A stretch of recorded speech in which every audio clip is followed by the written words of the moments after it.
नमस्कार मंडळी, मी सायली. माझे यूट्यूब चॅनलवर पुन्हा एकदा सगळ्यांचं मनपूर्वक स्वागत आहे. आज आपण किड्स लंच बॉक्स रेसिपी बनवते.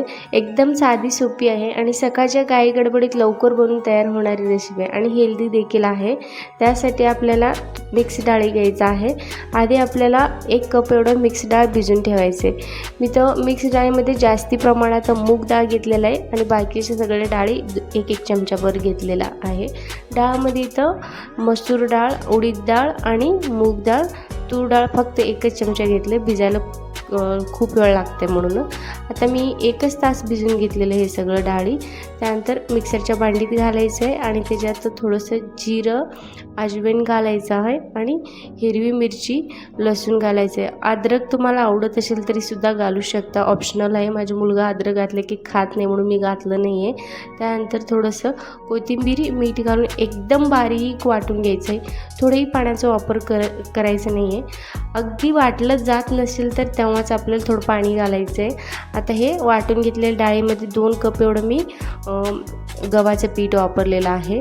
त्यानंतर थोडंसं हळद घालायचं. ह्याच्यात किती गव्हाचं पीठ मावते तेवढंच गव्हाचं पीठ घालायचं आहे. 2 कपपेक्षा जास्ती मावत असेल तरी तुम्ही घालू शकता. आता हे गटसर असं आपल्याला पिठाचा गोळा मळून घ्यायचा आहे. मळून घेतलेली पिठाचा गोळा एक 10 ते 15 मिनिट आपल्याला मुरायला ठेवायचे. पीठ चांगलं मुरलं ना एकदम सॉफ्ट आणि मऊसूत होते. एक 10 मिनटं मी मुरायला ठेवलं. त्यानंतर थोडंसं तेल लावून जरा मी मळून घेतलं जेणेकरून पीठ सॉफ्ट होईल. आणि त्यानंतर छोट्या आकाराच्या पिठाचा गोळा घ्यायचा, छोटीशी चपाती लाटायचं आणि त्याला तेल लावायचं, मग फोल्ड करायचं, मग थोडंसं तेल लावायचं.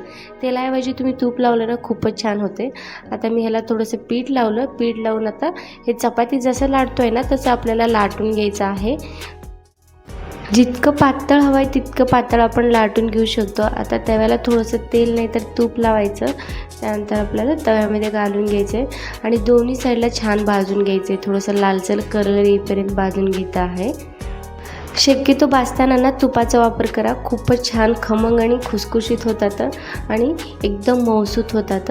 आता हे मी दोन्ही साईडला आलटून पलटून 2 ते 3 मिनटं लालसर होईपर्यंत भाजून घेतलेलं आहे. आणि आता हे दुसरी एक पराठा बनवून घेतलं आणि साईडला दुसरी पराठा भाजेपर्यंत तिकडं मी डबा बांधून घेते. तुम्ही आता बघू शकता फोल्ड केल्यावर किती मऊसूत झालेलं. एका मुठ्ठीत मावेल इतकं मऊसूत होतं आणि खायला तर खूपच छान लागतात. एकदा ही रेसिपी नक्की ट्राय करा आणि मुलांपण देखील आवडतात आणि हेल्दी देखील आहे. आणि तुमचेही मुलं डबा खुला करून यावं असं तुम्हाला वाटत असेल ना, एकदा ही रेसिपी नक्की ट्राय करा आणि चाटून पुसून खाऊन येतील मुलं. आता मी हे डब्यात घालून घेते आणि ह्याच्यासोबत तुम्ही दही नाहीतर हिरवी चटणी घालू शकता. मी इथं शेंगदाण्याची चटणी बनवलं होतं. माझ्या मुलाला शेंगदाण्याची चटणी खूप आवडते, तेच मी बांधले. नाहीतर सॉससोबतसुद्धा देऊ शकता. शक्यतो सॉस अवॉइड करा, हेल्थसाठी चांगलं नसते मुलांच्या हेल्थसाठी. आता डबा बांधून तयार झालेला आहे. चला तर मंडळी, मिक्स डाळीची पराठा रेसिपी तुम्हाला कशी वाटली मला प्लीज कमेंट करा. रेसिपी आवडला असेल तर एक लाईक करा, चॅनलला सबस्क्राईब करा आणि रेसिपीचे व्हिडिओ तुमच्या फ्रेंड्स आणि फॅमिलीमध्ये सगळ्यांना शेअर करा. मिळूया अशाच एक नवीन रेसिपीसोबत. तोपर्यंत बाय बाय.